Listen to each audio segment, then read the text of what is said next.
เอามื้อนี้บ่มีเวียกเนาะมื้อนี้ออกมาจกหนองสะอยู่หน้ามื้อนี้นี่แต่ว่าให้ทีมงานแมคโครเพิ่นมาจกหนองสะอยู่ตรงไห้ตรงหน้าว่าเพื่อ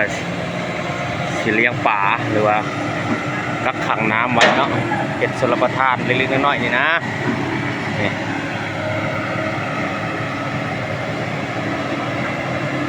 สุดยอดหลายสุดยอดหลายมูลค่าจกกับบหลายพี่น้องเอ้ยเล็กๆน้อยๆนี่แหละเนาะนี่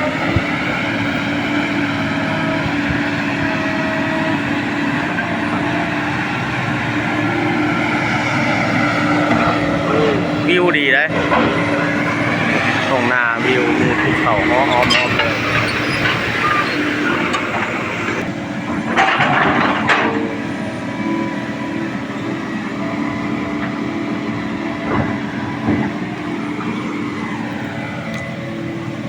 เลิกใน4 เมตรถูก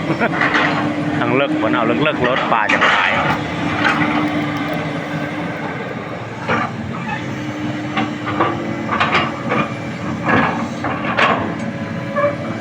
จกไป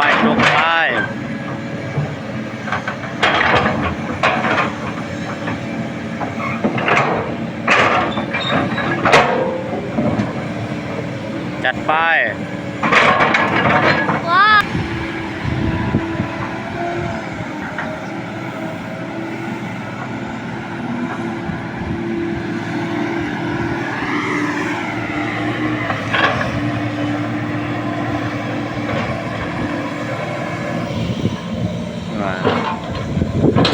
ไว้เนาะน้ำมันเห็ดหน้าเห็ดอย่างก็มันมีน้ำมันก็ดูดไส้แล้วก็เพื่อเลี้ยงปลาเนาะกินในครอบครัวเล็กๆน้อยๆนี่นะเห็ดแบบพอเพียงบริพ่วงมาได้เนี่ย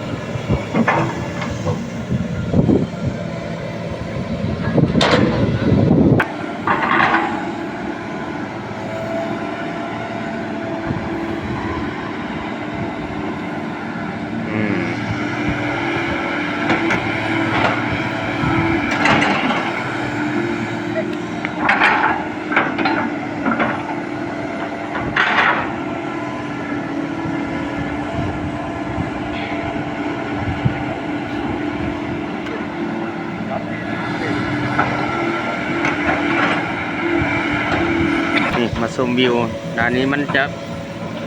ตรงไปกับผาเนาะภูเขาทั้งนั้น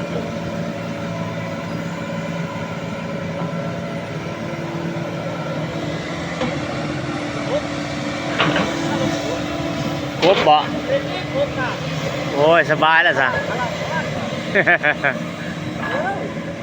เนาะนี่ไอ้น้องเฮาจัดไปไอ้น้องเฮา จะพังไส้หนานะมันขึ้น น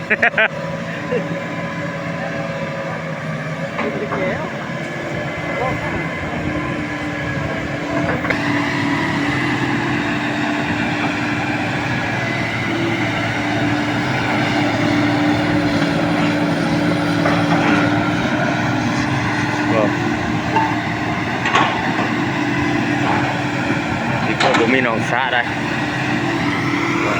อันนี้จะเป็นภูเขา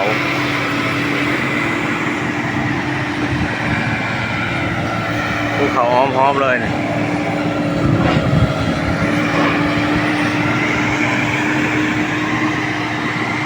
โอเคพี่น้องแล้วพอกันใหม่เนาะ